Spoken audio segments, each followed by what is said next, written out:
దీని వలన తేలుచున్న ఫలితార్థం అనగా ప్రజలు గెలుచున్నట్లు, ప్రజలు ఎరుకోను పట్టుకున్నట్లు, దుర్భేద్యమైన ప్రాకారం మీద చక్కగా ఎక్కిపోవునట్లు, ఆ పట్టణమును పట్టుకున్నట్లు, ప్రజలు వీర విజయమును ఆస్వాదించున్నట్లు దేవుడు చేసిన ఏర్పాటే ఈ మొత్తం టీం అంతా కూడా.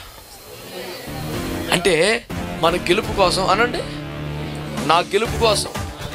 అది నీ కుటుంబ జీవితమైనా, ఆర్థిక జీవితమైనా, అది ఆత్మ సంబంధమైన పోరాటమైనా, సేవా పోరాటమైనా, బిడ్డలతో వ్యవహారమైనా, మారని వ్యక్తుల వలన కలుగుతున్న పోరాటమైనా, అనారోగ్యాలైనా, నీ పోరాటమును నువ్వు గెలిచినట్లుగా, నీ ఎదుట చక్కగా పోవునట్లుగా, ఎరికో ప్రాకారం ఎక్కి నడవగలిగినట్లుగా, పట్టణమును పట్టుకొని స్వాస్థ్యాలు పొందినట్లుగా, నీ కొరకు నడిచేవారిని, నీ కొరకు ఆయుధాలు పట్టుకునేవారిని, నీ కొరకు మందసాన్ని మోసేవారిని, నీ కొరకు ప్రయాసపడేవారిని దేవుడు ఆల్రెడీ ఏర్పాటు చేశాడు.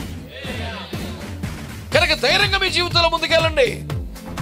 You are not fighting your battle on your own way, on your own strength.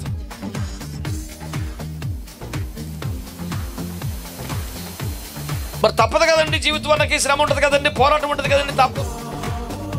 క్రైస్తవ జీవితంలో, క్రైస్తవ సంఘములో, క్రైస్తవ విశ్వాస పోరాటంలో ఉన్న అద్భుతమైన అదనపు వెసులుబాటే ఇది.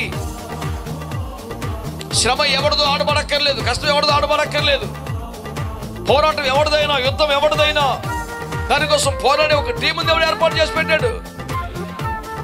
నేను మళ్ళీ చెప్తున్నాను, ఒక్కసారిగా ప్రాకారం కూలేపాటికి ఉత్సాహంతో ప్రజలు పరిగెత్తిన సీన్ కాదు, అసలు ప్రిపేర్ చేసిన ప్రాజెక్టే అలా ఉంది.